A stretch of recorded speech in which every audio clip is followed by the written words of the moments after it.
1996 में एक cargo ship MV Karuna Indian Ocean के एक रूटीन रूट पर निकला था। 21 crew members, normal cargo, clear weather और सब कुछ इतना साधारण कि कोई भी इसे एक सामान्य यात्रा मानता। आखिरी रेडियो मैसेज में कैप्टन ने कामली रिपोर्ट किया था, ऑल सिस्टम्स स्टेबल, अगले पोर्ट तक 36 घंटे। और उसके बाद साइलेंस, ना कोई डिस्ट्रेस सिग्नल, ना स्टॉर्म अलर्ट, ना रेकावेज। रेडार पर जहाज अचानक गायब हो गया, जैसे किसी ने उसे मैप से मिटा दिया हो। सर्च टीम्स ने हफ्तों तक ओशन स्कैन किया, सैटेलाइट्स तक लगाए गए, लेकिन कुछ नहीं मिला।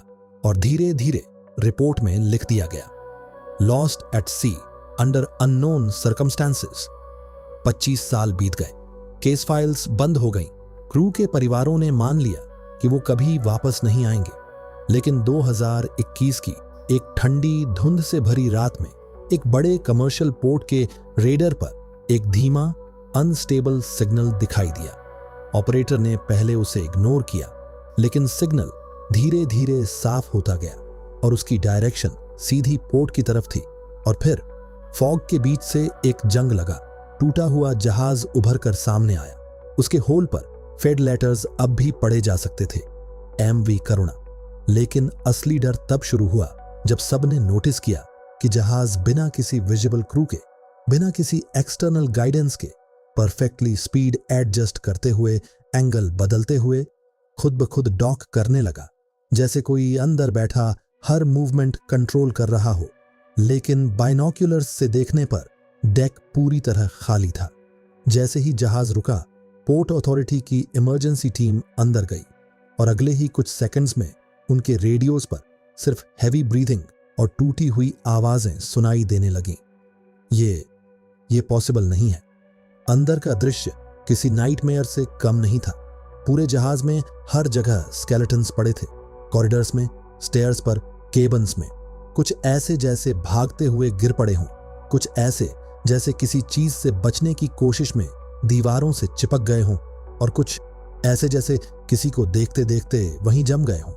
सबसे अजीब बात यह थी कि किसी भी स्केलेटन पर इंजरी या स्ट्रगल के मार्क्स नहीं थे, जैसे सब एक ही पल में खत्म हो गया हो। ब्रिज पर कैप्टन का स्केलेटन स्टीयरिंग व्हील पकड़े मिला। उसका सिर आगे की ओर झुका हुआ था और सामने लॉगबुक खुली थी, जिसकी आखिरी लाइन शेकी हैंडराइटिंग में लिखी थी, हम वापस आ रहे हैं, लेकिन ये रास्ता हमारा नहीं है, कुछ हमारे साथ आ रहा है। ये लाइन पढ़ते ही पूरी टीम चुप हो गई। इन्वेस्टिगेशन शुरू हुई। एक्सपर्ट्स ने जहाज के सिस्टम्स चेक किए। इंजन पार्शली फंक्शनल था, नेविगेशन सिस्टम एक्टिव था, और सबसे शॉकिंग बात, लास्ट रिकॉर्डेड रूट डाटा में जहाज 1996 के बाद कहीं भी ट्रैवल करता हुआ दिखा ही नहीं, जैसे वो 25 साल तक किसी ऐसी जगह रुका रहा हो जो किसी मैप में एग्जिस्ट ही नहीं करती।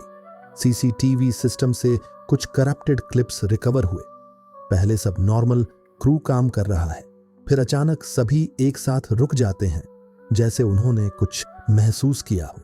फिर एक सेकंड के लिए फ्रेम में लाइट डिस्टॉर्ट होती है, और उसके बाद सभी क्रू मेंबर्स अलग अलग डायरेक्शंस में भागने लगते हैं, लेकिन कैमरा में उनके पीछे कुछ नहीं दिखता। इंजन रूम में एक और नोट मिला। दीवार पर नेल्स से खरोंच कर लिखा गया था, ये हमारे साथ नहीं आया, हम इसके पास गए थे और अब ये हमें छोड़ नहीं रहा।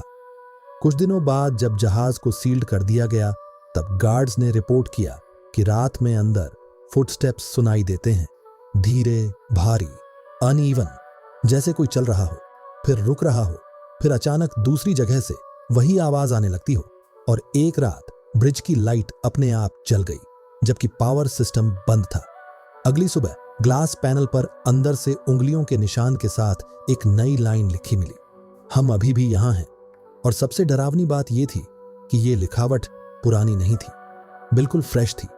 आज तक साइंटिस्ट्स ये समझ नहीं पाए कि MV करुणा उन 25 सालों में कहां था, क्रू के साथ क्या हुआ, और सबसे बड़ा सवाल, अगर जहाज खुद वापस आया, परफेक्टली डॉक हुआ और उसमें पड़े कंकाल अब भी उसी जगह हैं, तो क्या सच में वो खाली है, या फिर वो अब भी भरा हुआ है?